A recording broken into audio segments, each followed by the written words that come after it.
Hola a todos, muy buenos días, bienvenidos.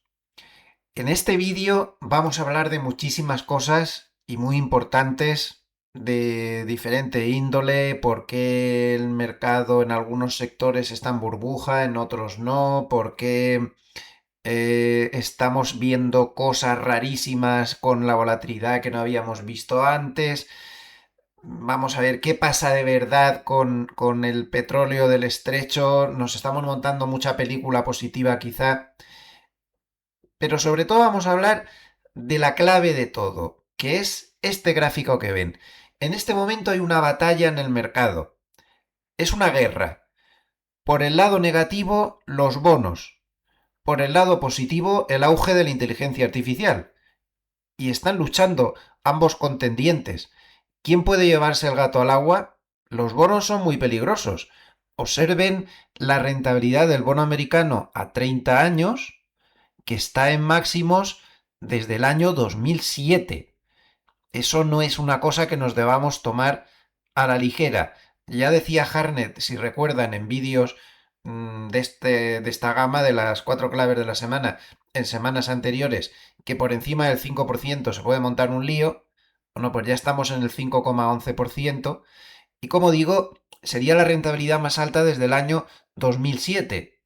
Bueno, pues vean este gráfico de Odd Stats, en el cual se ve qué pasó 2 años después de que el bono americano a 30 años llegara a los niveles actuales en el año 2007. Como ven, no pasó nada bueno.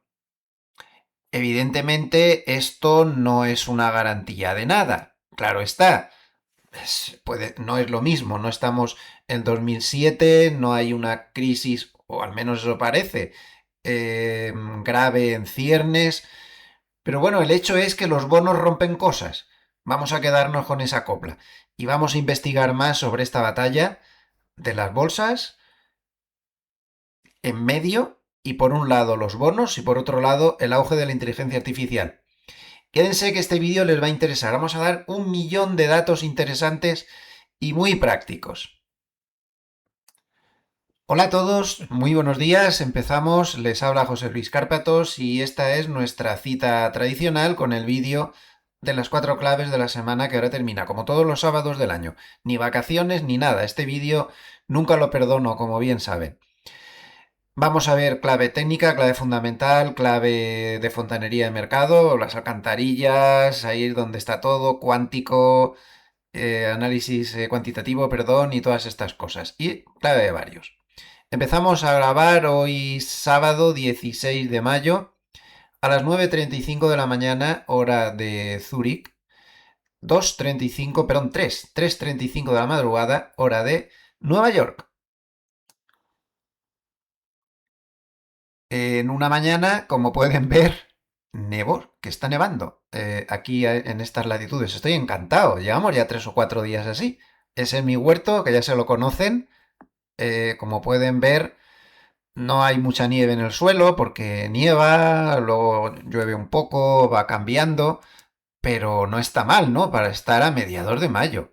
Y llevamos así, pues ya digo, 3 o 4 días, nevando sin parar. No es muy normal aquí.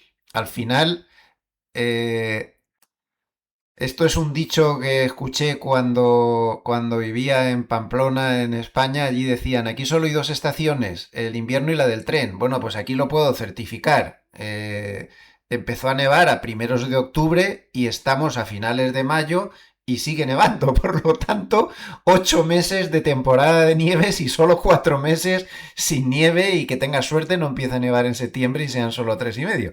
Yo encantado, ya saben que me gusta este clima frío, la nieve, la naturaleza. Por cierto, por esta parte del huerto tenemos que no para de pasar un zorro, creo que tiene unas crías.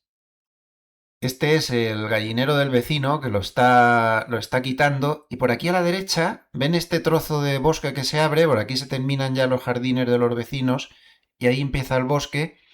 Bueno, pues por esa zona hay una cabaña que usa un señor que tiene una finca agrícola para guardar tractores y eso, y ahí en esa cabaña se refugia el zorro. Entonces se pasa el día pasando por delante de casa a todas horas.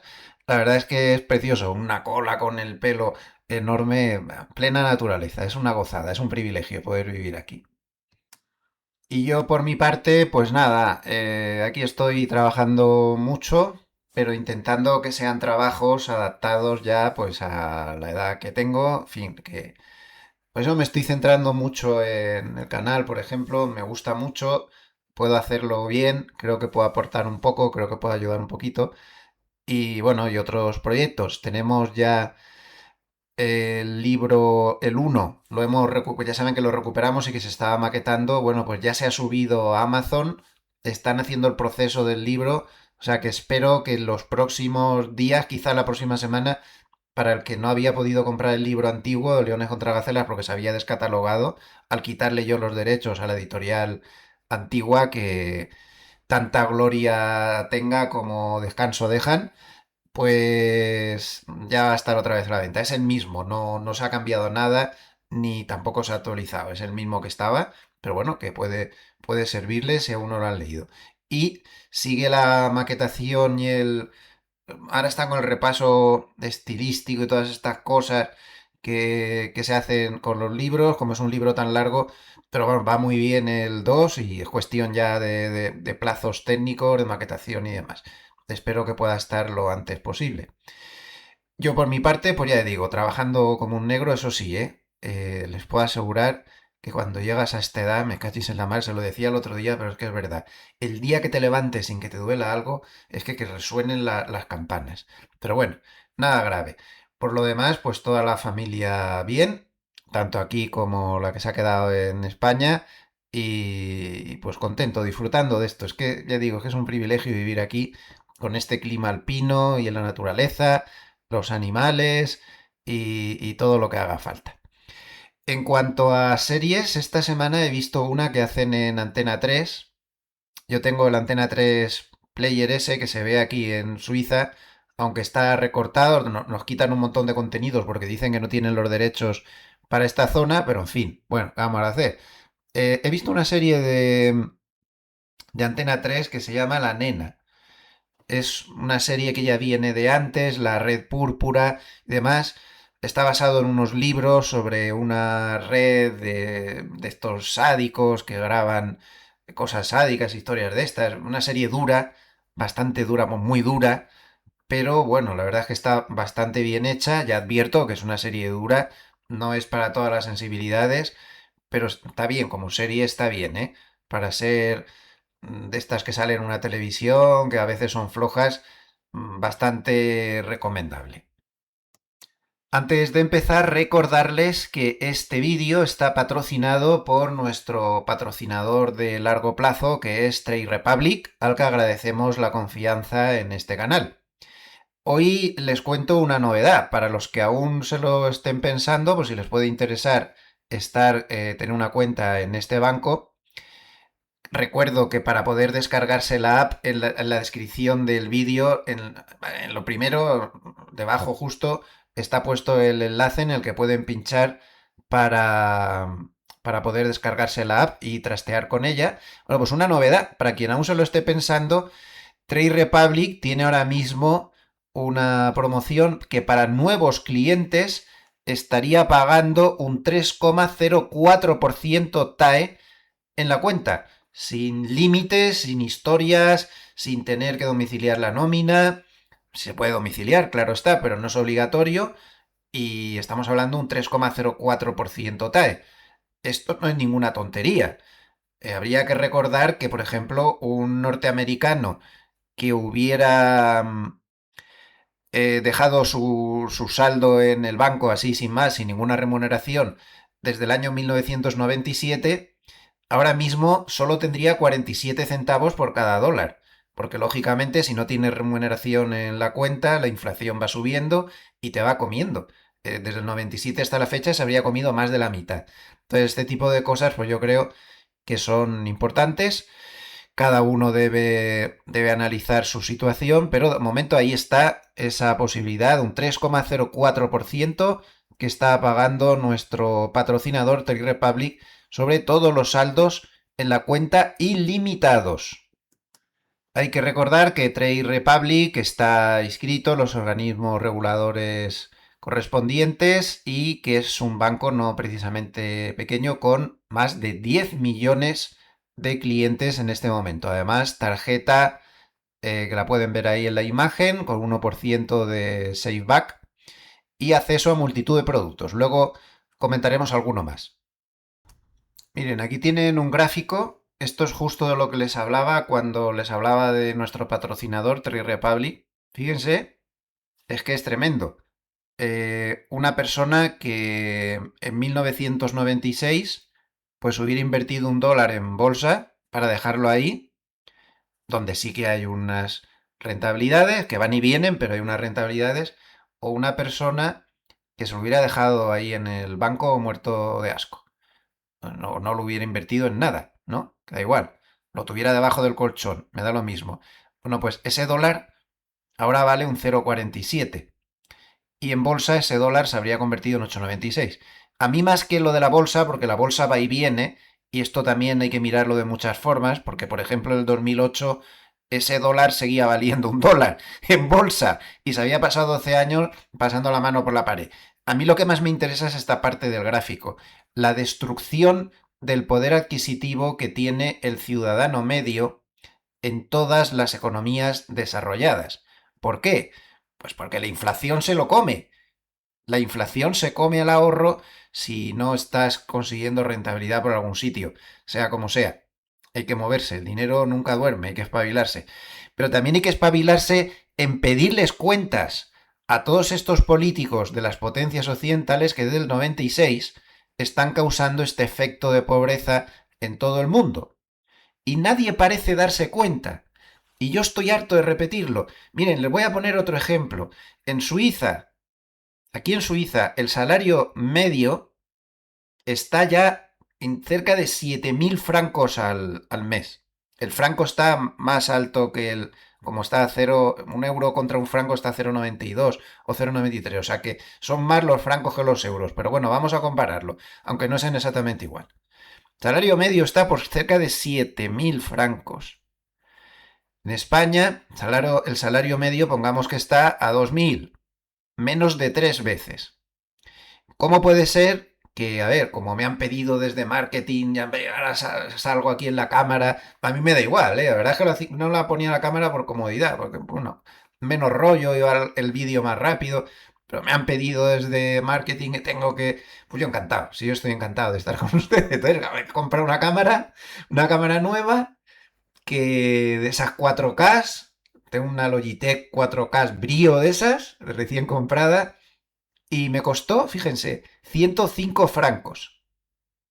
Y esta misma cámara, no es que no es la básica, tiene una serie de cosas. Yo veía, por ejemplo, que en Francia, en España, en Alemania, estaba en cerca de 130 euros, una cosa así. ¿Cómo puede ser, por ejemplo, en España, que una persona que quiera comprarse esta cámara con un salario medio de 2.000 tiene que pagar un 30% más que una persona en Suiza con un salario medio de 3 veces más? No nos damos cuenta, pero el esfuerzo que tiene que hacer esa persona en España, en Italia o en Francia comparado con el esfuerzo que hace una persona en Suiza es infinitamente mayor. Nos están empobreciendo los políticos sin que nos demos cuenta. Nos están machacando. Y esto, debido a la inflación, pues es una de las cosas que está provocando la guerra de los bonos y el auge de la inteligencia artificial que estamos comentando. Vamos a la parte del auge de la inteligencia artificial. Se nos ha ido la cabeza. Se nos ha ido la cabeza. A ver, no hay una burbuja en el Nasdaq, no hay una burbuja en el SP500, no hay una burbuja en general en los 7 magníficos, no, eso no es así. Pero lo que sí que hay es una euforia desmedida con todo este tema de la inteligencia artificial. Desmedida. ¿Ustedes se creen que esto es normal? Esto lo publicaba McElligott esta semana y yo es que aún estoy alucinando. ¿Ustedes se creen que esto es normal? Esto es la volatilidad de los días al alza del Nasdaq partido por la volatilidad de los días a la baja.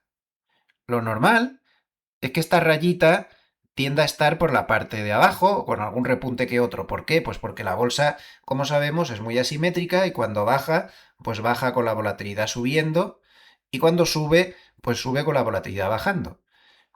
Entonces, cuando se agarra la rayita aquí, esto quiere decir que cosa nunca vista desde 1986 en que se empezó a hacer este cálculo, para Nomura, o los datos los tienen desde ahí, desde que existe esto, este cálculo.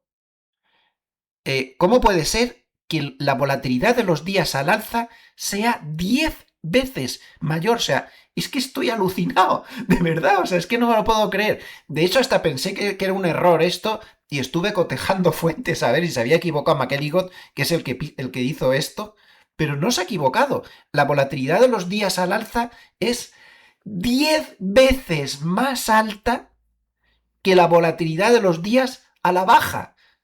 ¿Pero ustedes se creen que esto es normal? Evidentemente, nunca se había visto desde el 86. Habíamos tenido repuntitos a 4 veces, muy rápidos, pero a 10 veces.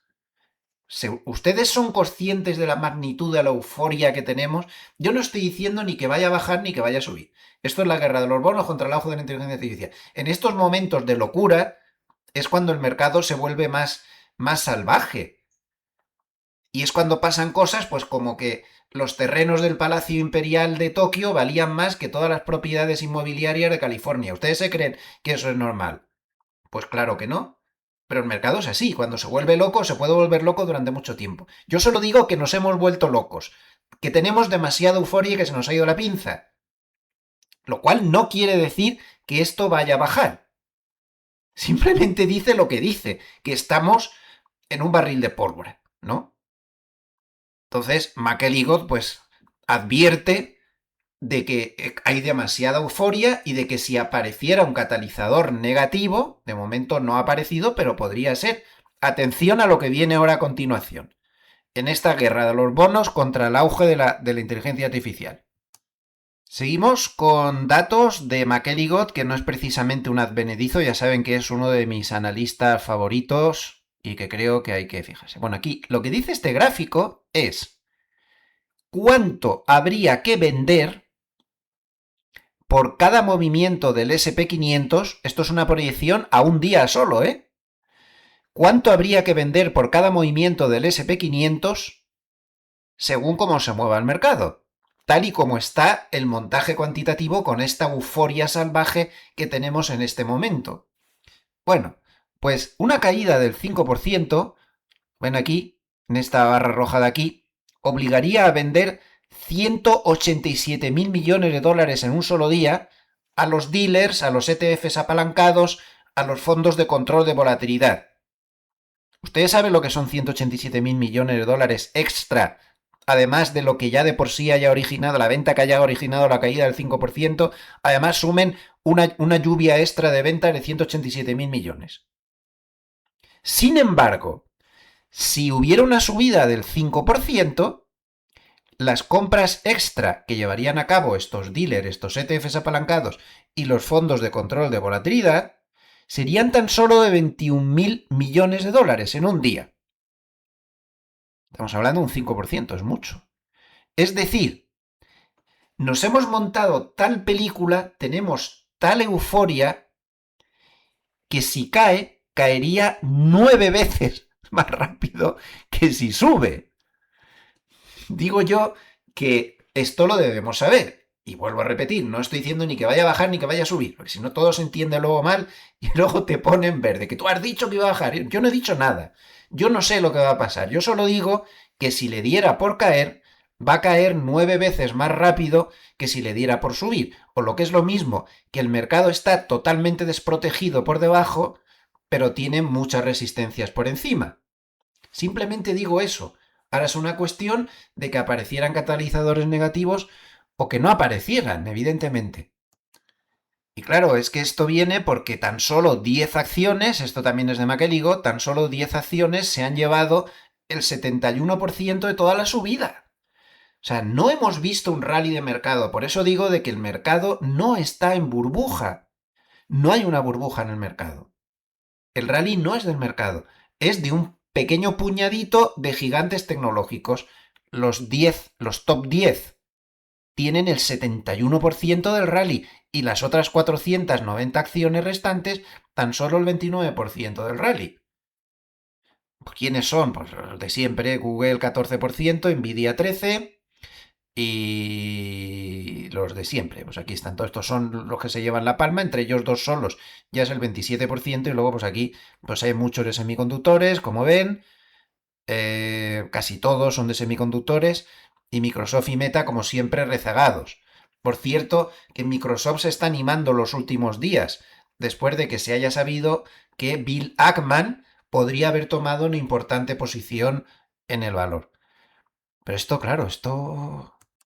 Y entonces, McElligott ha calculado una nueva cartera, en lugar del 60-40 habitual, que ya saben que es el 60% en renta variable, 40% en bonos, pues él ahora ha creado una cartera nueva, que sería, voy a hacerlo primero pequeñito para que lo vean, la cartera ganadora del 2026, 50% semiconductores, 50% de energía.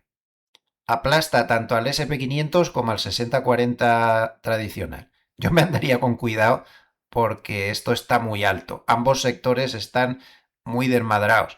Pero bueno, no deja de ser un cálculo teórico interesante. Entonces aquí tienen en rojo una cartera que tuviera 50% semiconductores y 50% de energía. Esta parte más azul más oscura, el SP500, y en azul clarito la cartera tradicional. Bueno, pues es una locura. Pero precisamente porque ha sido una locura, esto está demasiado alto y discrepo un poco con McElligott. No creo que esto sea muy recomendable mantenerlo. Pero bueno, ya ven, ¿eh? Semiconductores y energía se lo ha comido todo. Y este gráfico que he hecho con Claude sobre datos de Nomura, bueno, todos estos que estoy mostrando están hechos con Claude sobre gráficos, o sea, sobre gráficos, no, sobre datos de Nomura, para que así se queda más visual que como los presentan ellos. Bueno, observen el percentil en el que está el put skew, es decir, lo caro, barato que está el put SP500 a 3 meses o el put Nasdaq a 3 meses, este es el ETF del Nasdaq. Percentil 0. Los puts. Percentil 0, mínimo histórico. Nadie quiere protegerse a la baja. El mercado está completamente desprotegido a la baja. Sin embargo, el call skew, 25 deltas, tal, SP500 a 3 meses, Nasdaq a 3 meses, percentil 100. Todos persiguen la subida con call. Nadie quiere protección bajista. Supongo que cualquier seguidor de estos vídeos de los sábados ya tiene la formación suficiente como para saber que si nadie se protege y todos están persiguiendo la subida, si apareciera ese catalizador negativo, pues hay que salir corriendo a la mayor velocidad posible, evidentemente, porque como ya vimos en el último tramo de caídas reciente, hace un par de meses, pues no parábamos de decir, hay mucha cobertura y esto hará de colchón. La caída difícilmente llega muy lejos cuando hay mucho colchón de cobertura. Y efectivamente así fue. Efectivamente así fue. Hay mucha cobertura y entonces cuando cae, las manos fuertes monetizan la cobertura y posteriormente, pues, cambian a, a no tocar el subyacente y volver a cubrirse una vez que han monetizado. Entonces les va muy bien y al mercado porque no venden el subyacente, que es lo importante. Pero ahora es al revés, es que no hay nadie protegido, por lo tanto, si hubiera un catalizador negativo sería terrible. También recuerden que ya nos advertía McElligott la semana pasada de que aquí había, a partir del vencimiento de opciones, una racha un tanto inquietante. ¿Por qué? Porque Trump volvía de China, por lo tanto podía activar de nuevo el conflicto en Irán, cosa que podría suceder. Axios está notificando que Trump tomará una decisión en las próximas 24 horas. E Israel está diciendo en la televisión que han sido informados de que Trump podría no es seguro, pero que podría tomar la decisión de volver a atacar a Irán. Esto McElligott lo tenía previsto. Además, también dijo que cuidado porque una vez que pasan los vencimientos, pues con las rotaciones que hay de mar, ya saben que se queda abierta una ventana de volatilidad. Y además advertía de otra cosa muy interesante, que era que los ETFs de call cubiertos, pues tenían que rotar, y cuando hacen eso se produce un fenómeno extremadamente curioso. Y este fenómeno lo tengo aquí puesto en una infografía que he conseguido hacer con el ChatGPT. Tiene ahora tiene mucha potencia para esto las infografías. Bueno, primero vamos a verlo un poco, que así se me ha ido de marco y no lo pueden ver. McElligott hablaba del ETF QYLD que mueve el Nasdaq cada mes. Esto por cultura financiera es absolutamente fundamental que lo aprendamos. Yo no lo tenía muy claro esto, que este fenómeno se estuviera dando, ¿eh? Soy el primero que reconozco que me he enterado gracias a McElligott. Pero es que me parece vital y por eso he hecho la infografía para que todos lo podamos aprender. Los ETFs cubiertos, con call cubierto, mueven mucho al mercado. Les recuerdo que su estrategia es muy simple, ya la explicamos el otro día. La estrategia es muy simple. Esto lo he hecho en una infografía de Cloud. Compras acciones y vendes una call más alta sobre estas acciones. Por lo tanto, cobras una prima por adelantado. La prima es el ingreso inicial de la estrategia. ¿Dónde está el beneficio? Pues que tienes un ingreso extra por la prima cobrada. Si la acción sube poco o se queda lateral, ganas por la subida más la prima. Así de claro.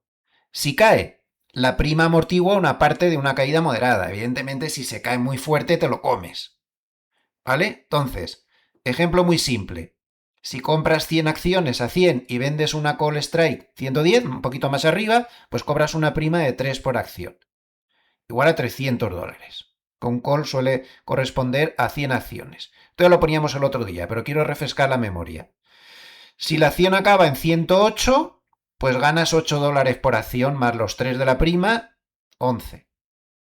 Si la acción acaba en 115, la call de arriba en 110 te limita la subida. Entonces ganas 1.300. Has renunciado a una parte del dinero. Y si la acción se cae, pues lógicamente pierdes, pero pierdes porque estás amortiguando la prima. Entonces, este tipo de ETFs que pagan unos dividendos constantes bastante fuertes, 11, 12, cosas así, luego también tienen sus defectos, que ahora comentaremos, pero estos ETFs están moviendo bestialmente al mercado cuando el mercado es muy alcista. Y ahora lo vamos a explicar en otra infografía. Son unos productos muy curiosos. Y permítame que vuelva a hacer un poco de publicidad a nuestro patrocinador, porque creo que merece la pena. Fíjense que nuestro patrocinador, una de las ventajas que tiene, Trade Republic, es que dispone de una gama de productos amplísima. Por ejemplo, dentro de los ETFs. Y incluso tiene un montón de productos de este tipo que, como ven, pues es algo, bueno, puede tener sus ventajas, sus inconvenientes, pero hasta de esto tenemos en Trade Republic. Por ejemplo, tenemos con estrategias con call cubierto del Nasdaq 100, estrategias con call cubierto del SP500, del Eurostoxx 50 y del DAX. Como ven, el abanico de productos de nuestro patrocinador es realmente potentísimo. Y todos estos productos, pues como ven, pagan dividendos bastante altos. El del Eurostoxx 50, por ejemplo, que es el que acabo de pinchar, pues tiene el 11,68. Luego, a ver, el producto tiene sus pros y sus contras. Solo estoy diciendo que ese es el dividendo que se acostumbra a pagar, pero luego también la cotización tiene sus historias. Pero yo quería centrarme en la capacidad que tiene nuestro patrocinador de tener todo tipo de productos. Y como he repetido en otras ocasiones, también me parece extremadamente interesante el hecho de que también tienen una capacidad para ofrecer bonos pues realmente tremenda. Por ejemplo, supongamos que ahora que está tan de moda el tema de semiconductores, pues que estamos buscando bonos corporativos de Intel. Pues fíjense todos los que hay aquí. Vencimiento 2031, 32, 34, 28. Los cupones los tienen aquí, 5,63. 4,68, 5,15, 2, 4, y esto está el acceso de inversores pequeños, que esto normalmente pues cuesta muchísimo poder encontrarlo. Así que Trade Republic, recuerden que pueden descargarse la app en la descripción abajo del todo. Bien, volvamos a la infografía de McElligott que he construido con los datos de McElligott, de investigación propia y demás, porque me parece que podemos aprender algo realmente muy valioso. Bueno, pues aquí tienen, por ejemplo, el gráfico desde el 2015 del ETF más famoso, que es el que nombra McElligott, el que advierte que sus rotaciones, cuando llegan los vencimientos de los call, provocan movimientos importantes en el Nasdaq, que sería el QYLD, Global X Nasdaq 100 de call cubierto. Pues más o menos aquí se pueden hacer una idea. Estos están gráficos mensuales. No se emocionen mucho viendo ese gráfico, aquí hay que tener en cuenta los dividendos que se rebajan de la cotización, hay que tener en cuenta que cuando cae te comes toda la caída menos las primas, pero te la comes y luego cuando viene la recuperación recuperas muchísimo menos, porque te encuentras con que las cosas no van tan bien. Si tú estás limitando constantemente con los call vendidos, pues te encuentras con que no va la cosa tan fácil, ¿no? Entonces, no es que esto sea para tirarse de cabeza ahí, ni muchísimo menos. Esto hay que estudiarlo bien. Si ahora pongo el gráfico histórico no ajustado a los dividendos, pues como ven, no está la cosa tan clara, ¿no? Este sería no ajustado con los dividendos. El otro era con los dividendos ajustados. Ahí está. O sea que esto hay que mirarlo. Vamos a centrarnos en el efecto que tiene al mercado, que es lo que nos interesa. Bien, la clave está en que tienen que hacer es un fondo enorme. Tiene, no sé si lo pone por aquí, pero tiene cerca de 60.000 millones o más de 60.000 millones, una cosa así. Entonces, cuando llega el fin de mes, voy a agrandar esto porque si no, no lo van a ver, que en YouTube sale luego todo muy pequeño. Hay que cerrar los calls del mes anterior, los que tienen arriba, un poco más arriba, y tienen que vender los calls del mes siguiente, ¿no? Entonces, ¿por qué afecta al Nasdaq todo esto? Pues porque hay un flujo neto comprador sobre el Nasdaq en los días previos al roll. Cuando las call están muy en dinero, es decir, cuando ha subido mucho durante el mes, que es lo que pasó este mes, esas call que tienen arriba, esas calls que tienen vendidas, están en el dinero. Entonces, los dealers deben recomprar futuros del Nasdaq para deshacer la posición contraria que les dieron a estos. Y esto es un evento previsible, muy recurrente y muy grande al que todo el mundo se anticipa. Vamos, que lo que pasa al final es esto.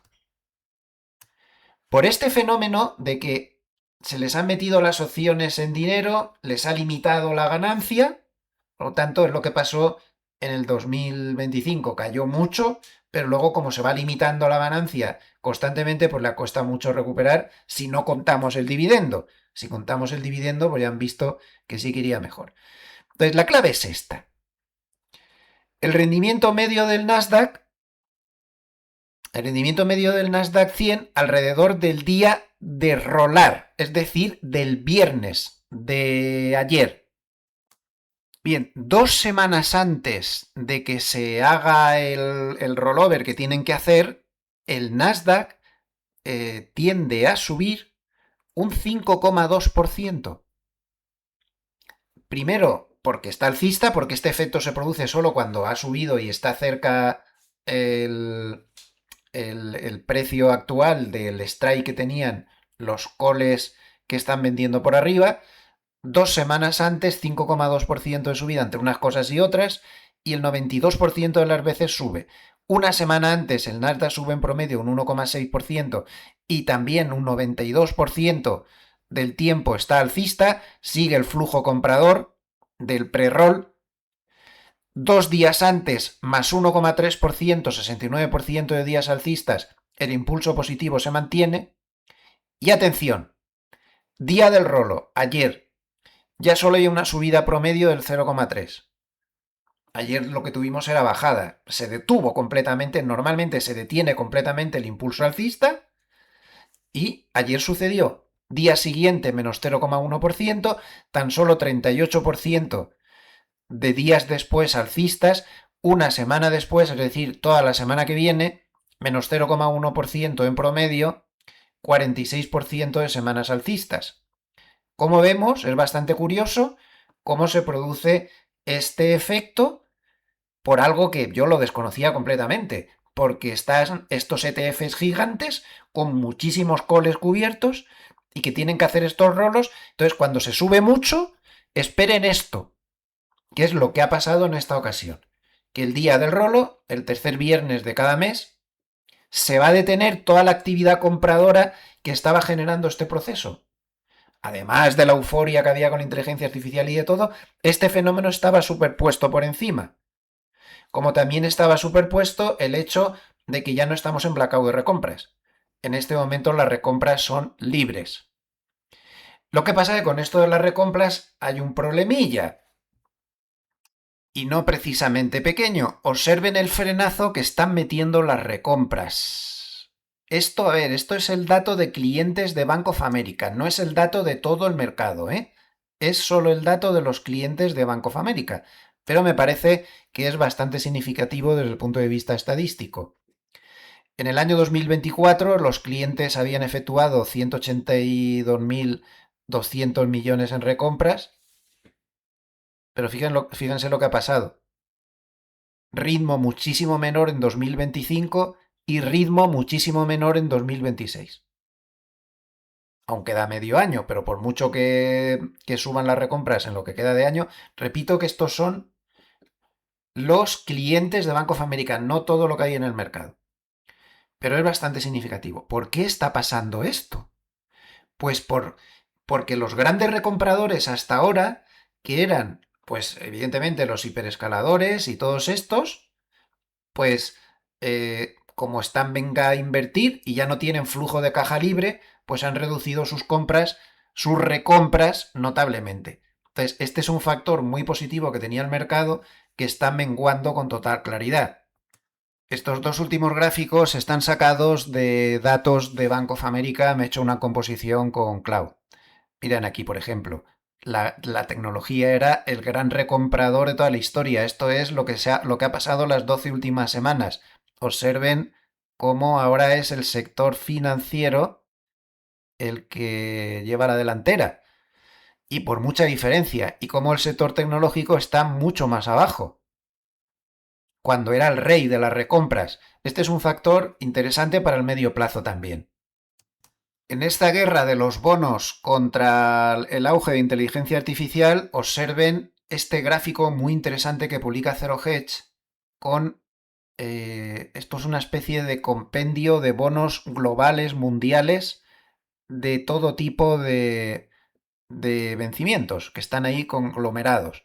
Observen cómo se está formando una figura de triángulo ascendente durante años, desde el año 2023, y si se rompiera esto, se puede complicar mucho la cosa, porque los bonos rompen cosas. Estamos hablando de bonos británicos y bonos japoneses con las rentabilidades más altas desde los años 90. Estamos hablando, el mercado de bonos japonés está roto ya, literalmente. En Reino Unido hay muchas tensiones por culpa de los bonos.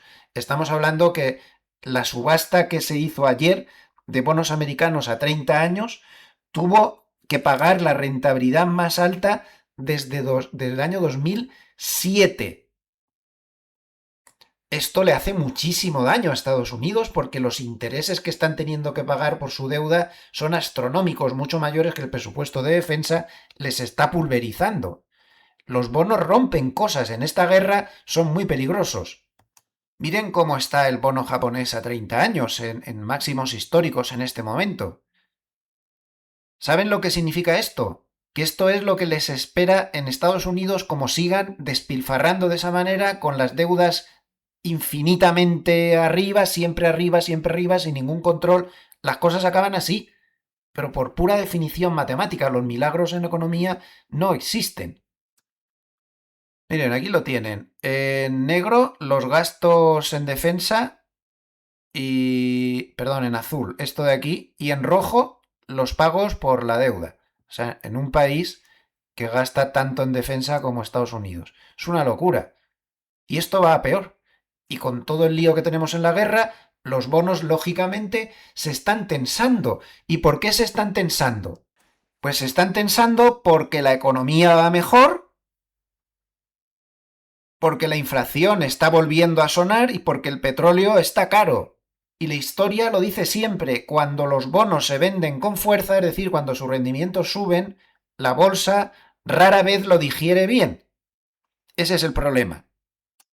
Lo malo es que la economía va bien, pero las perspectivas de inflación van demasiado bien también, porque están subiendo sin parar. Este gráfico que aparece en Zero Hedge creo que es muy concluyente y muy importante y explica, entre otras cosas, por qué los bonos se están tensando tanto. Observen, fíjense. En rojo, bueno, en azul tenemos la rentabilidad del bono americano a 30 años. Como ya sabemos, pues no para de subir, la escala está aquí a la izquierda. Pero a mí lo que me interesan son las líneas roja y verde. La línea roja, que como ven no para de subir en los últimos días, es el índice Bloomberg de sorpresas económicas relacionadas con los datos de crecimiento. Pues como vemos, no para de subir. Es decir, la economía va bien. Por lo tanto, tensión para los bonos. Cuando la economía va bien, tensión para los bonos. Es difícil bajarlos cuando la economía va bien. Línea roja. Pero lo malo es que fíjense la línea verde, que está por las nubes también, y que es el índice de sorpresas económicas de Bloomberg, pero de inflación. En suma, los datos están saliendo persistentemente en cuanto al crecimiento mejor de lo esperado, pero además están saliendo más altos de lo esperado en el tema de la inflación. Entonces, no estamos ahora en Estados Unidos en un escenario de esta inflación, porque para eso tiene que haber inflación alta, pero crecimiento contenido, pero no parece que sea el caso. El crecimiento sigue estando saludable. Los datos de ventas al por menor de esta semana, por ejemplo, lo confirmaron también, pero la inflación está tensa. Entonces, estamos ante una economía que de ninguna manera puede asumir una bajada de tipos. De ninguna manera. Y como no hay posibilidad alguna de bajada de tipos, sino al contrario, ya se está descontando un 50% de posibilidades de que pueda haber una subida de tipos de aquí a finales de año, pues es un factor de tensión total para los bonos. Es lo peor que le puede pasar a los bonos. Economía fuerte e inflación fuerte también, las dos cosas a la vez. Claro, evidentemente el precio del petróleo, también este gráfico de Zero Hedge, pues es otro factor clave que está poniendo histéricos a los bonos. De ahí la presión, lógico y normal. Por cierto, he puesto este gráfico solo para una cosa, porque el precio del petróleo ya sabemos que está fuerte, no hace falta que se lo diga yo. Para que vean que se ha reducido el precio entre el físico y los futuros, que llegó a ser enormemente más alto, como ven aquí, por ejemplo, los futuros del Bren llegaron a 112 y el físico valía 145. Esto ahora se ha moderado, pero en todo momento el físico sigue más alto que el futuro, está unos $3 más alto. O sea que cuando vemos el precio del Bren a 109 el último día, el físico estaba a 112, $3 más alto. El petróleo está realmente caro. Y esto presiona a los bonos. Presiona a los bonos, porque el precio del petróleo tan alto no es ninguna condición para que la bolsa baje. Esto también es importante que lo aclaremos. Y les voy a dar unos datos bastante valiosos. Miren, este era el escenario en la época de Obama.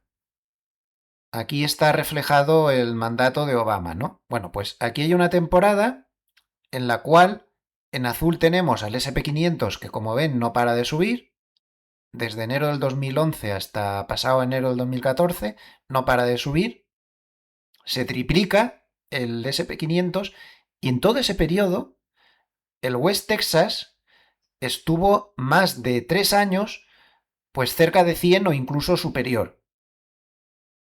Lo ven aquí, llegó hasta 110 o una cosa así, subía otra vez por encima de 100, volvía otra vez, o sea, estuvo muy alto. Lo máximo que bajó fue a 85, pero estaba constantemente tocando picos de 100. Y sin embargo, el SP500 no paraba de subir.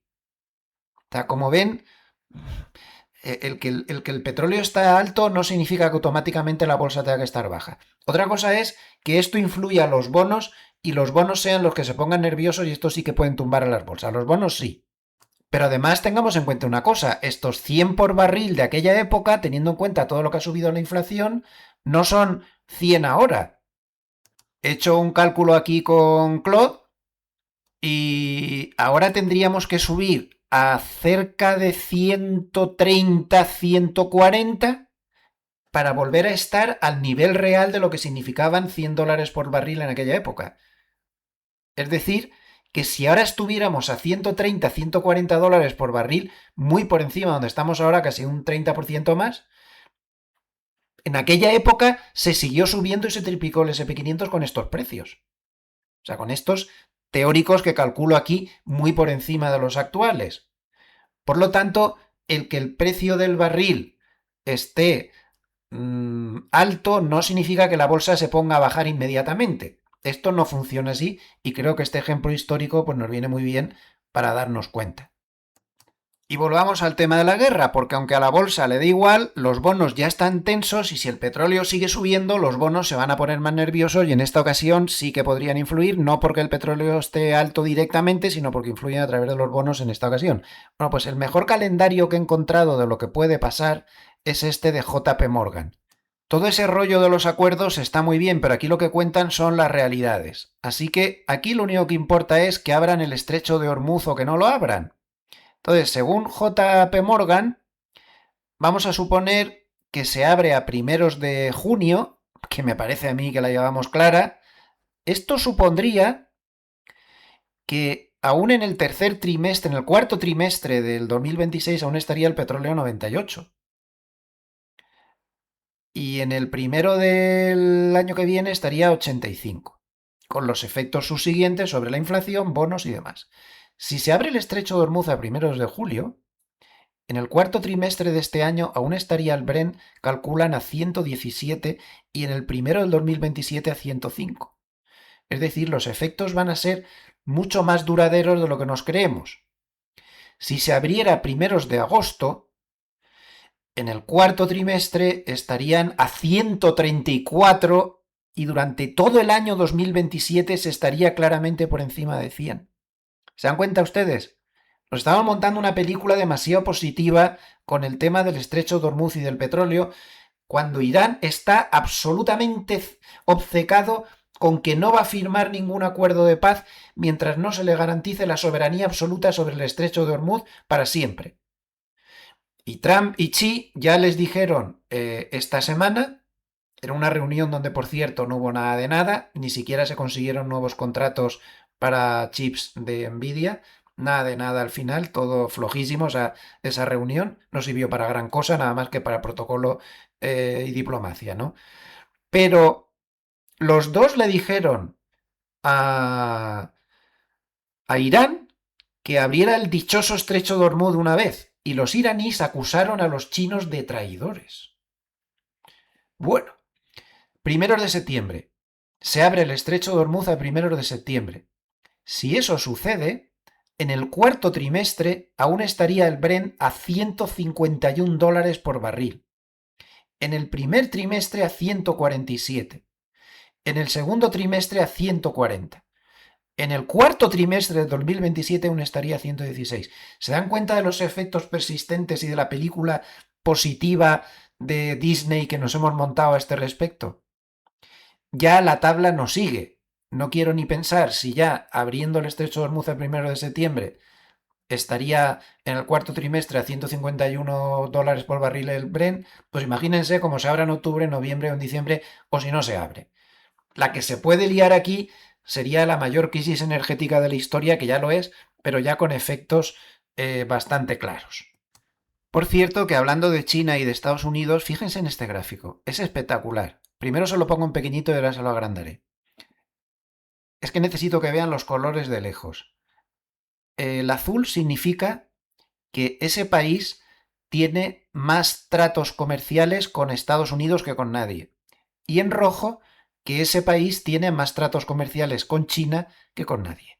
En el año 2000, como vemos, Estados Unidos controlaba el mundo comercial. Era el partener más importante de prácticamente todo el mundo. Pero miren cómo ha perdido toda su influencia en el año 2025. Ahora es China la que controla el comercio con todo el mundo. Estados Unidos ya solo es influyente en el centro de Europa, en Canadá y México, con los que encima se lleva a matar constantemente, y el norte de Sudamérica, nada más, el resto no. Voy a agrandar la foto, fíjense, hoy en día, donde China es el principal país con el que se comercia.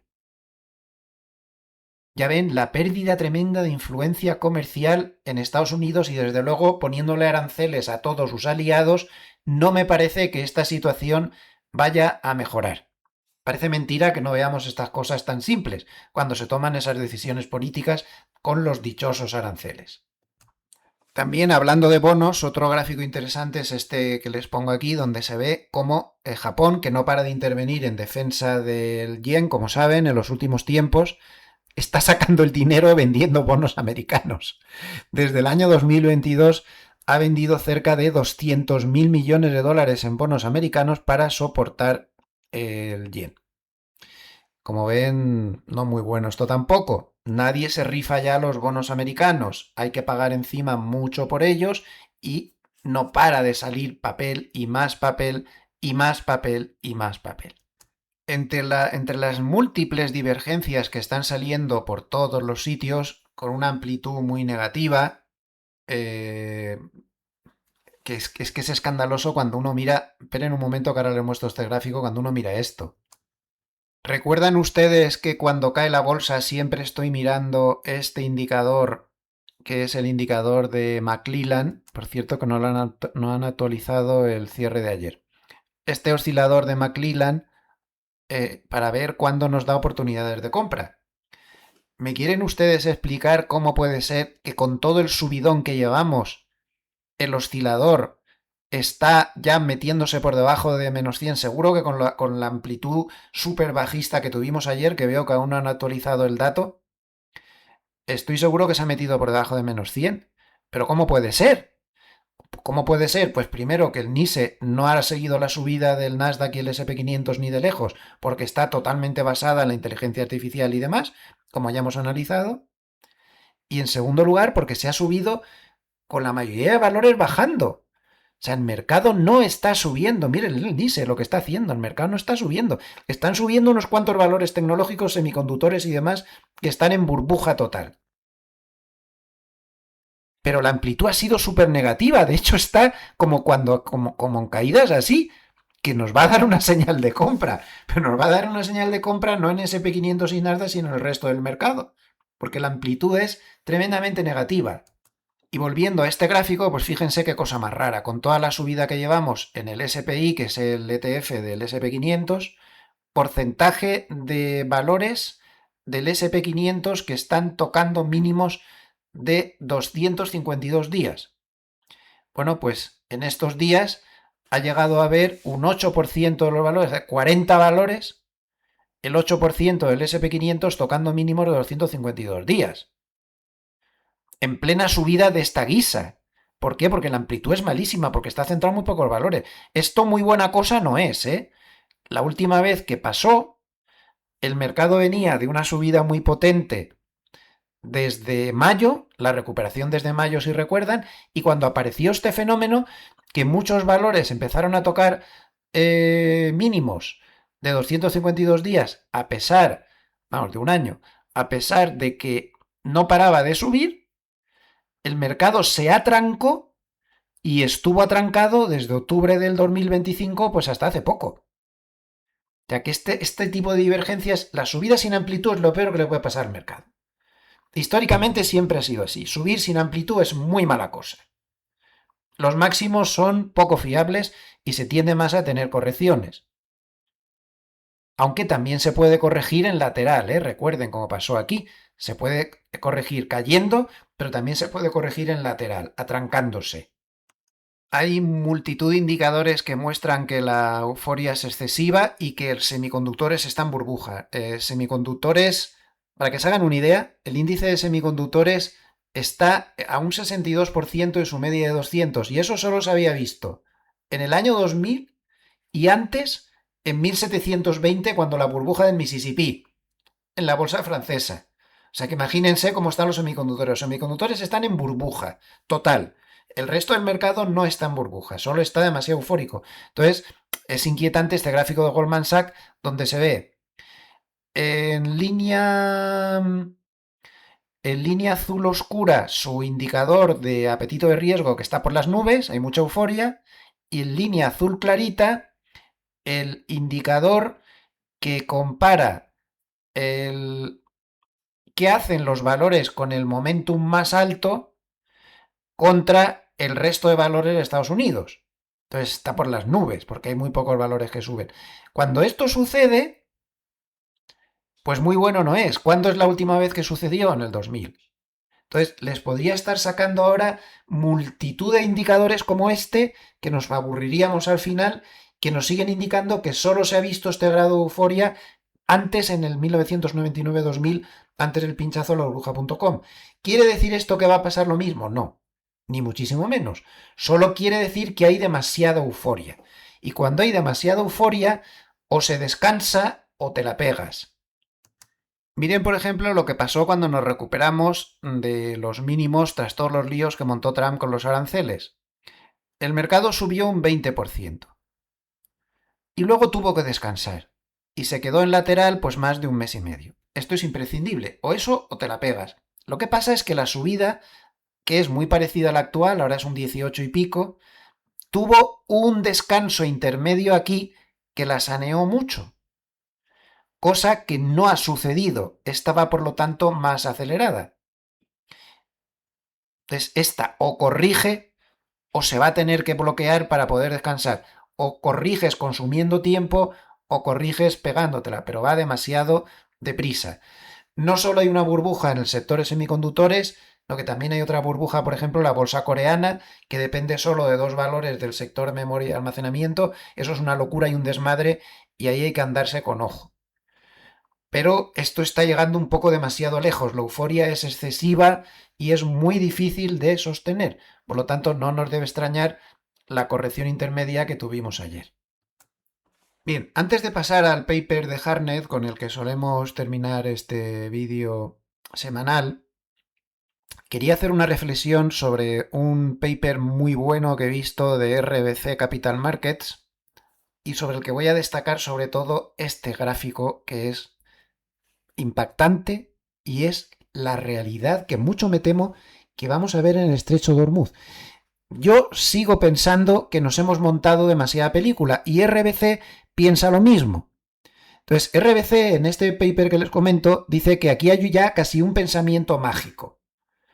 Es decir, el mercado no está analizando lo que va a pasar con el petróleo, está deseando y comentan que, como pienso yo también, se ha montado la película del final feliz en junio porque le conviene creérsela, no porque haya una realidad detrás que muestre eso, todo lo contrario.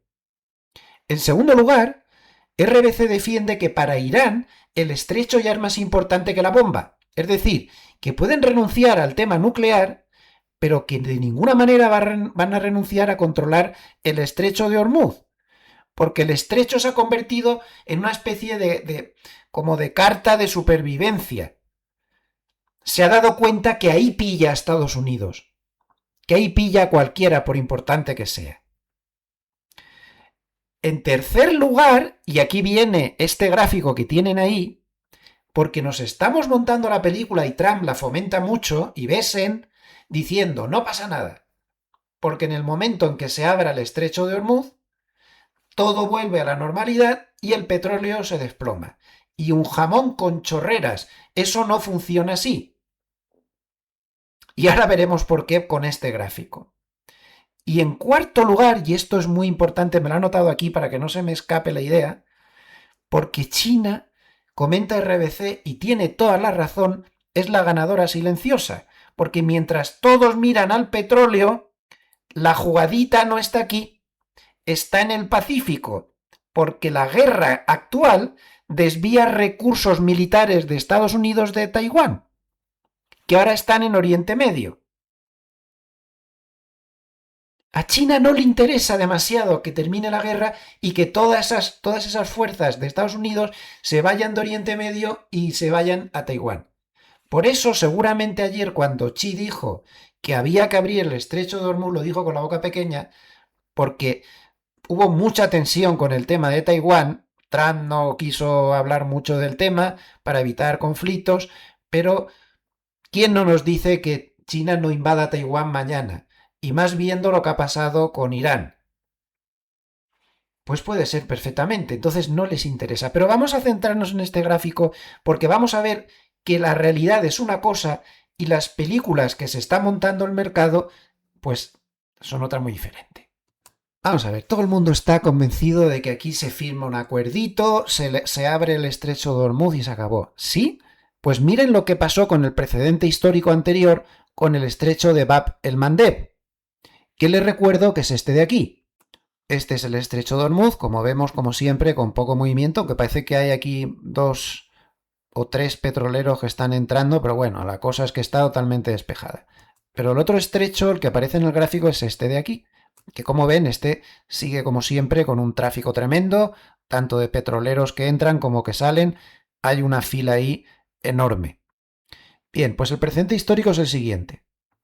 En ese otro estrecho, el del Mar Rojo, el del Bab el-Mandeb, como saben, los hutís empezaron a tocar las narices con ataques, pues más o menos en noviembre del 2023. Este era el tráfico normal de petroleros que pasaban por ese estrecho antes de que empezaran los ataques. Hubo ahí un periodo muy largo de lío y el tráfico bajó mucho, de 80 buques bajó a la mitad, pero es que el 6 de mayo del 2025, digamos que medio se acordó que los hutís dejaban de tocar las narices en la zona, pero miren lo que pasó después. Un año después, no se ha recuperado el tráfico que había antes. Ojo con esto. Y sigue en la mitad. ¿De verdad ustedes creen que el de Hormuz sí se va a recuperar? Sí, pasarán más barcos, pero ni de broma pasarán los de antes. RBC tiene razón. Este es el precedente histórico y era mucho menos grave que el de ahora.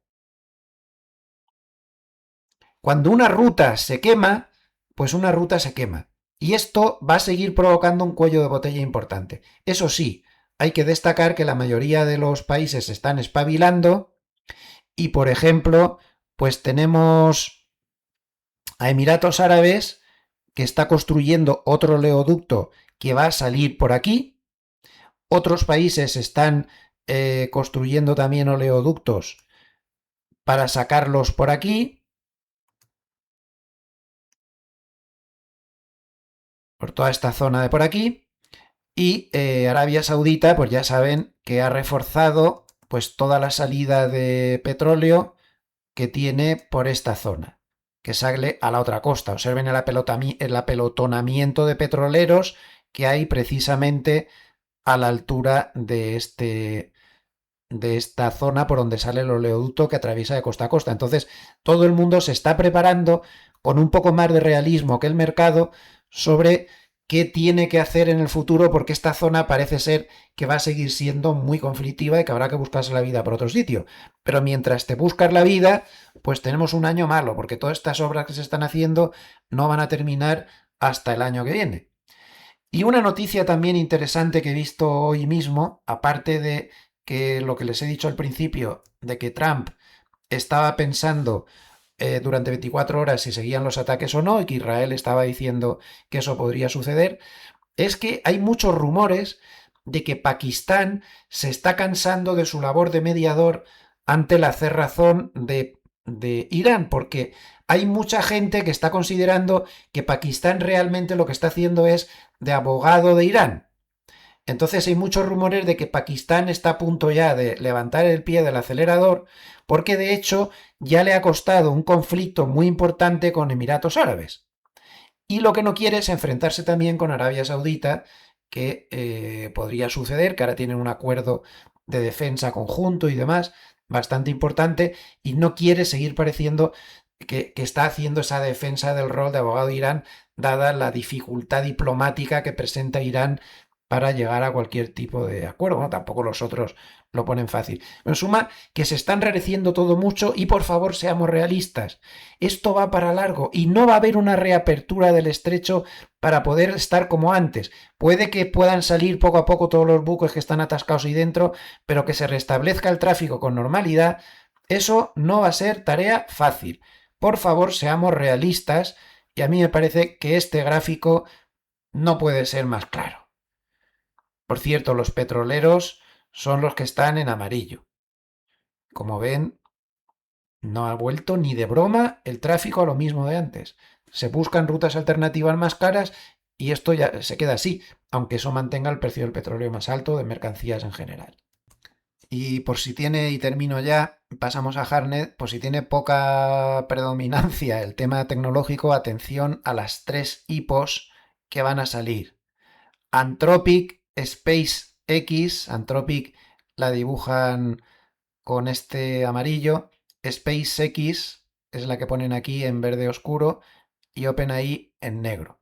Estos tres van a salir con 3,5 billones de dólares, es decir, suman entre ellos tres más que las 1.600 salidas a bolsa que hubo durante la burbuja del 2000. Ellos tres suman más y no parece que vayan a ser valores de poca volatilidad. Esperen que salgan a bolsa, que esto promete. Y además es un papelón enorme, una cantidad de papel brutal que va a salir al mercado. Bien, pues vamos con el paper de Harnett y atención a la primera cosa que nos encontramos. Su indicador Bull and Bear está aumentando rápidamente de 7,2 a 7,6 y ojo porque se vuelve a acercar a la señal de venta. Ya saben que la última vez que dio señal de venta, a primeros de diciembre, pues no se equivocó precisamente, fue muy efectiva y acertó de pleno. Bueno, pues otra vez se acerca a la señal de venta que ya saben que se da a partir de 8. Por lo tanto, ojo, bastante significativo. Si nos vamos a estas frases que pone él de ideología de mercado, pues la primera es muy curiosa. Dice, supongo que vamos a descubrir si una burbuja puede ganarte las elecciones. ¿Qué es lo que pretende decir Harnett aquí? Pues hombre, a mí me parece que está bastante claro que se refiere a que el gobierno de Estados Unidos, en vista de que tiene las elecciones muy complicadas por el precio de la gasolina, por la inflación y demás, está fomentando, como sea, una burbuja bursátil para transmitir riqueza a los votantes. Lo que pasa es que esto tiene un problema, que las burbujas se pinchan y como le dé por pincharse antes de las elecciones sería catastrófico y en segundo lugar porque si tú haces subir a la bolsa solamente como única medida y sigues castigándoles con el precio de la gasolina por las nubes, pues lógicamente lo que sucede es que la bolsa solo hace ricos a una pequeña parte de la población, pero a la inmensa mayoría de la población pues esto no les beneficia, evidentemente. Luego dice que lo único que Trump quisiera de China es que tiene los tipos muy bajos, ¿no? Y lo dice pues con retranca, como siempre, pero claro, lo que se está refiriendo es que sí, que China tiene los tipos bajos como desearía Trump, pero ¿por qué? Porque han tenido un proceso muy largo de deflación, han tenido una crisis inmobiliaria gravísima y han tenido una economía que ha estado trastabillando durante mucho tiempo. Entonces es un poco Harnett lo que intenta transmitir es cuidado Trump con lo que deseas, porque no es tan bonito. Luego sigue diciendo que lo que ha subido la bolsa pues ha inducido riqueza a los hogares, aunque creo que se le está olvidando que esto solo llega a un 10% de los hogares y que el 90% no les afecta. Pero bueno, en cualquier caso, pues habla de todo eso, de las ganancias que se está teniendo cada año por la subida de la bolsa en los hogares. Y eso sí, repite que esto solo se acaba por políticas y por bonos. Ya empieza a advertirnos de lo que es el tema central del vídeo, la guerra entre los bonos y el auge de la inteligencia artificial. En el siguiente párrafo habla de la anécdota que les he comentado antes. Es que es impresionante que el índice de semiconductores de Filadelfia está 62% por encima de la media de 200 y que eso solo se vio en la burbuja del Mississippi en 1720 y en el 2020, tabla 2. Vamos a darle un vistazo a la tabla 2. Pero es como tremendo. Pues aquí tiene la tabla 2, 62% de distancia de los semiconductores sobre su media de 200 y pues algo parecido, pues eso, en 1720, donde se llegó a un 73% de distancia la bolsa francesa, luego pasó lo que pasó, que se fue al garete, y en el año 2000, cuando en la burbuja la distancia llegó a ser del 55. No hay ningún otro caso.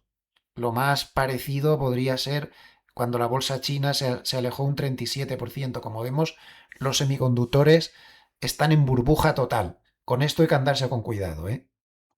Luego aquí hace una reflexión con retranca también bastante interesante. Dice que el IPC va camino de estar por encima del 5% para las elecciones de medio término y que muy pocos esperan que Wars suba tipos en 2026. Entonces, lo que Trump pensaba que era la solución a sus problemas, realmente aquí con la retranca habitual lo que está intentando decirnos es que Wars puede ser precisamente el problema. Porque como Wars está puesto ahí por Trump y su labor es ser un poco más benevolente con la inflación y aguantar más, pues el mercado dice, con este hombre al frente se va a tender menos a subir tipos, que es lo que necesita la economía en este momento. Recuerden el gráfico que les he puesto antes, donde se veía que la economía iba bien, pero que la inflación también daba sorpresas al alza sin parar. Bueno, pues el mercado dice, con Wars al frente, estos no van a subir los tipos y por lo tanto yo me posiciono para una subida de la rentabilidad de los bonos porque a estos se les va a ir la cosa de las manos. Lo que está diciéndonos ahí es eso. Flujos semanales, 28.100 millones de dólares de entrada en bonos, 20.500 millones de dólares de entrada en bolsa, 5.800 millones de dólares de entrada en cash, buenas entradas en oro, 2.000 millones para el tamaño del mercado, está bien, y sin embargo, salidas de criptos, 1.300 millones de dólares. Y quisiera enseñarles un gráfico del Bitcoin. Y es que el Bitcoin ha tenido un movimiento muy relevante durante la semana. Ha estado toda la semana intentando cercar a la media de 200 para ver si la rompía y fíjense la importancia que tiene el nivel, como durante muchos días ha estado tocando el máximo del día, la media de 200 y yéndose para abajo. Y como la media de 200 está descendente, pues esa zona donde se paraba cada vez estaba más baja. Aquí se ve a simple vista pues la importancia tremenda que tiene este tipo de cosas en el mercado. Las medias de 200 son vitales. Ya que estamos en el futuro del mini SP500, estamos muy lejos de la media de 200, pero tengan ustedes en cuenta una cosa, cuantitativamente hablando, por debajo de 7.400 no hay nada. Está la euforia al alza que ya hemos comentado, que como no hay coberturas, no hay nada, no hay soportes, por debajo de 7.400 el mercado tiene un agujero y podría caer hasta donde quisiera caer. El siguiente párrafo interesante es este que pone aquí de que podría haber un techo de mercado en junio, que ya empieza a mojarse. Dice que cree que en las próximas pocas semanas se podría dar una capitulación alcista en bolsa y, por supuesto, en la tecnología, que es quien está liderando el mercado.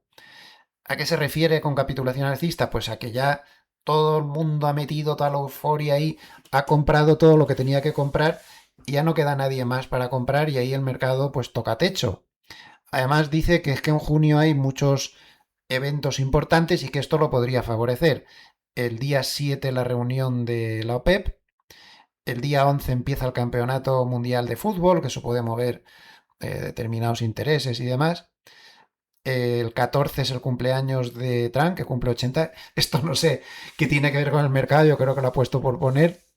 El día 15 la cumbre del G7 y el día 17 la primera reunión de la Reserva Federal ya con Wars como presidente. Estamos hablando de junio. Y aquí da un dato muy valioso que yo no conocía. A ver, dice que el índice de precios a la producción se ha ido al 6%, que la inflación se ha ido al 4%, con la energía, electricidad, transportes, precios de los bienes, en fin, otra serie, un montón de cosas están al alza, que el IPC va camino de un 5%, lo vuelvo a repetir, para las elecciones de medio término. Y esto es lo importante, yo este dato no lo sabía. Dice que por encima del 4% del IPC, en los pasados 100 años, cuando el IPC cruzaba este 4% hacia arriba, en promedio el SP500 bajaba un 4% en los siguientes 3 meses y un 7% en los siguientes 6 meses. Realmente dato muy curioso que ya digo que no conocía. Lo que sí conocía es que si hay un enemigo del mercado, este es la inflación. Por eso es esta guerra con los bonos, porque los bonos son el espejo de la inflación. Y la inflación es lo peor que le puede pasar al mercado. Pero de siempre. Entonces, ojo a este dato. El IPC está en el 4% y en los últimos 100 años, cada vez que el IPC ha pasado el 4%, en promedio el SP500 bajaba un 4% a los 3 meses y un 7% a los 6 meses. Luego sigue diciendo que ojo a Japón porque el Nikkei está subiendo un 86% y la rentabilidad de los bonos japoneses han subido 150 puntos básicos en 2026. Y esto es precisamente muy parecido a lo que pasó en el 89 cuando se pinchó la burbuja de Japón. Aquí lo tienen en este gráfico de puntitos. Ahora estamos aquí con bolsa subiendo y rentabilidad de los bonos subiendo y como ven, solo hay dos casos comparables, 2025 y 1989. Y lo de 1989 muy bien no terminó. Los bonos son muy, muy complicados. Y lo malo es que al Nasdaq le está pasando algo parecido, como pueden ver, sigue diciendo en el párrafo, como pueden ver en este gráfico. Solo fue peor en 2009, así de casos más recientes, y en 1999, que ya fue aquello peor aún. En Japón esto ya habría llegado, aquí no, pero va camino. Ya saben, fuertes subidas con la gran divergencia de que las rentabilidades de los bonos están subiendo, que no es precisamente lo normal. Por lo tanto, este tipo de guerras entre los bonos y los auges demasiado fuertes, con el paso del tiempo, más bien se ajustan por el lado de que son las bolsas las que acompañan esa caída de los bonos. Y por último dice cómo influye, y aquí vamos a dejarlo, cómo influye la política al final en todas estas cosas, ¿no? Dice que en Reino Unido, que lo pone como ejemplo, partidos, digamos, que están surgiendo como los verdes y este otro de Nigel Farage, bueno, pues han pasado del 3 al 41%. Mientras que los partidos de toda la vida, los laboristas y los conservadores, pues han pasado del 92 al 54%. Entonces Hartner lo que pretende transmitir es la idea de que no se puede gobernar desde el centro en el mundo actual, que normalmente el mercado te fuerza a que te vayas a los extremos, ¿no? Y se tiende más pues a las burbujas y a los grandes desplomes que a los movimientos más lentos de antes. Pero claro, ya me extrañaba a mí que no tocara este tema, los gobiernos tienden a fomentar las burbujas, pero las burbujas las burbujas bursátiles solo apoyan a los que están en la parte alta de la pirámide social, que son los que tienen acciones. Pero a la gente lo que le hace es, la gente normal le aumenta su desigualdad y le hace estar más enfadado. Por lo tanto, el fomentar las burbujas precisamente puede hacer acabar por perder las elecciones. Ya decía yo que me extrañaba que no hablara de este tema, de que este tipo de cosas solo afectan a los más ricos. Así que pues aquí lo que intenta decir es que esa burbuja que teóricamente te puede hacer ganar unas elecciones es también la que te las puede hacer perder porque a la gente de la calle no le llega esa burbuja y la gente de la calle lo que sigue viendo es el precio de la gasolina por las nubes, los precios de todas las cosas por las nubes y un efecto pobreza provocado por la inflación sobre sus ahorros y sobre muchas otras cosas más. Pues nada más, hasta aquí llega este vídeo. Muchísimas gracias por haberlo seguido hasta el final. les emplazo al pequeño vídeo de reflexión de mañana domingo. Y les recuerdo que todo lo que he dicho no son recomendaciones, sino que son mis opiniones personales y no he pretendido recomendar nada a nadie. Muchísimas gracias a todos los amables escuchantes por estar ahí. Denle al clic si les ha gustado el vídeo, que es muy importante, o abónense al canal si aún no lo han hecho, que nos ayuda muchísimo. Ya saben que esta es su cadena internacional para todos los hispanoparlantes del mundo que están interesados en las finanzas, no importa de qué país sean. Y recuerden que en este canal pues tenemos vídeos todos los días del año, incluidos sábados y domingos. Les espero, insisto, mañana en el vídeo reflexión de los domingos y les envío saludos afectuosos desde esta nevada Suiza. Gracias, hasta mañana.